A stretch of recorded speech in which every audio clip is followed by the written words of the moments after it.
Pistis aubia gigne tai. Kepercayaan tidak dapat dipaksakan dengan kekerasan. Assalamualaikum warahmatullahi wabarakatuh. Shalom, Om Swastiastu, Namo Buddhaya, dan salam kebajikan untuk kita semua. Terima kasih kepada Dewan Juriku yang arif lagi bijaksana. Izinkan saya memperkenalkan diri. Saya Atazar Salima sebagai pembicara representatif dari perwakilan SMA Negeri 9 Pekanbaru. Pada kesempatan kali ini saya berdiri sebagai tim oposisi dari MOSI. Dewan ini akan mengkriminalisasi tindakan yang mempromosikan penyangkalan perubahan iklim. Sebelum saya memasuki ranah argumentasi, izinkan saya membidas beberapa kerancuan dari pembicara tim pemerintah, di mana saudara mengatakan untuk kepentingan masyarakat dan untuk mengatasi rasa takut petani yang dapat hoax akan berita anti iklim dan juga pemilihan politikus yang anti iklim. Sepertinya ada kekeliruan dari argumentasi tersebut, di mana tentunya untuk kepentingan masyarakat tentunya kritikan dari penyangkalan iklim juga berasal dari masyarakat. Kita belum pasti bisa membedakan antara skeptisme atau itu penyertaan yang sah. Yang kedua, rasa takut petani yang akan hoax itu tentunya tidak dapat diatasi hanya dengan tindak pidana. Lebih baik kita melakukan kampanye dan juga melalui literasi digital. Dan sampai saat ini belum ada kasus dari penyangkalan iklim yang menyebabkan poin tersebut. Kemudian pemilihan politikus yang anti iklim. Seperti saudara mengalami kekeliruan pada argumentasi ini, di mana pemilihan politikus yang anti iklim, saya rasa tidak akan sejauh itu, karena untuk politikus sendiri belum ada yang sampai saat ini berani menyuarakan tentang penyangkalan iklim itu sendiri.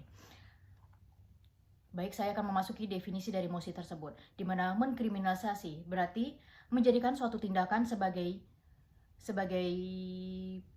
tindak pidana yang dapat dikenakan sanksi hukum seperti denda atau penjara.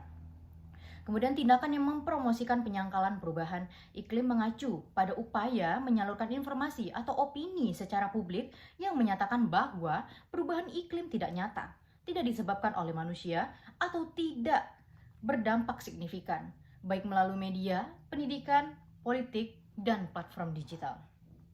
Dengan demikian, MOSI ini ingin membuat penyangkalan perubahan iklim sebagai tindak pidana.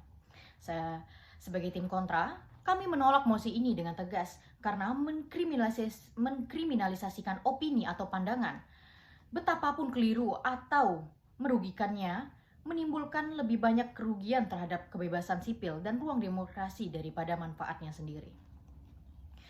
Poin saya yang pertama, yakni bertentangan mengancam kebebasan berpendapat, di mana berpotensi mencederai prinsip fundamental dalam demokrasi. Seperti kita ketahui, Indonesia menganut sistem demokrasi yang berarti tidak adanya pembungkaman, apalagi terutama terhadap kasus penyangkalan iklim seperti ini. Bahkan, opini keliru saja harus dilawan dengan edukasi dan debat publik. Seperti halnya dalam berpolitik, tidak ada namanya tindak pidana dalam menyuarakan pendapat, bukan dibungkam melalui tindak pidana.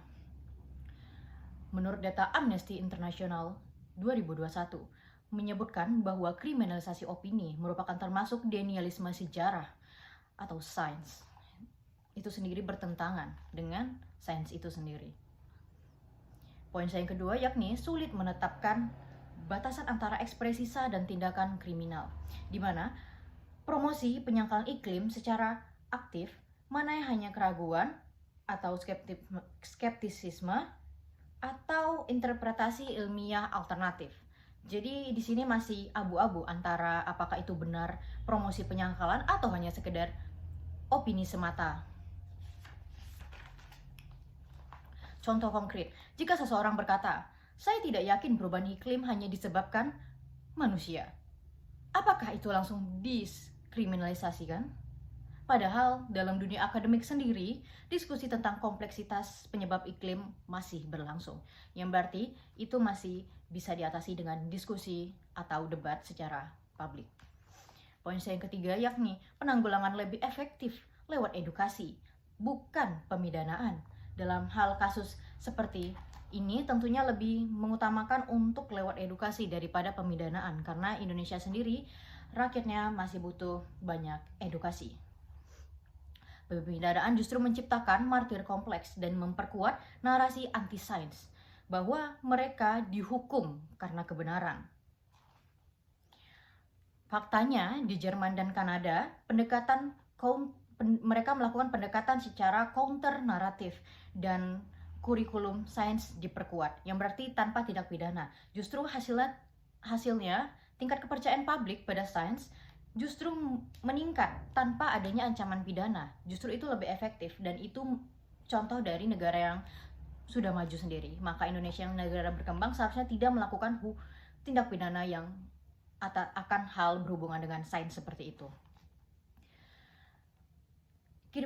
Kemudian ada pernyataan dari kriminalisasi akan memberikan efek jera dan melindungi publik dari disinformasi, seperti akannya mengatasi rasa takut petani yang dapat hoax jika untuk membeli pupuk pestisida dan sebagainya, dimana efek jera tidak selalu sejalan dengan efektivitas perubahan perilaku publik, bahkan bisa berdampak sebaliknya. Menurut studi University of Cambridge 2020, pendekatan represif justru meningkatkan efek bumerang informasi, yang berarti dengan adanya pemidaan seperti ini justru akan dimanfaatkan bahwa Indonesia bukanlah negara demokrasi sendiri, melainkan negara yang akan membungkam kebebasan ekspresi. Itulah yang dimaksud dengan bumerang informasi, yang berarti di sini justru dapat memberikan dampak negatif dengan adanya pemidanaan akan hal berbau sains seperti ini. Kemudian kami dari tim kontra tentunya menolak dengan tegas kriminalisasi atas tindakan mempromosikan penyangkalan perubahan iklim, karena tentunya merusak prinsip demokrasi dan kebebasan berekspresi, rentan disalahgunakan secara hukum dan politis, tentunya karena bisa menjadi bumerang informasi seperti yang telah saya katakan. Kemudian tidak efektif secara jangka panjang dalam membangun pemahaman publik. Kita ketahui sendiri, dengan adanya penekanan secara seperti itu justru akan memberikan keraguan kepada publik, bukannya kepercayaan pada sains, malah akan menjadi anti sains sendiri, karena untuk memberikan informasi dan untuk menyampaikan pendapat mereka malah dipenjarakan, karena di sini tidak ada menyatakan bahwa kriminalisasi atas penyangkalan iklim yang bagaimana, berarti dapat juga hanya sebagai opini atau skeptisisme yang bisa didiskriminalisasi. Maka dari itu, saya dengan tegas, lugas, dan mantap bahwa mosi kali ini harus dipatahkan sepatah-patahnya. Sekian, terima kasih.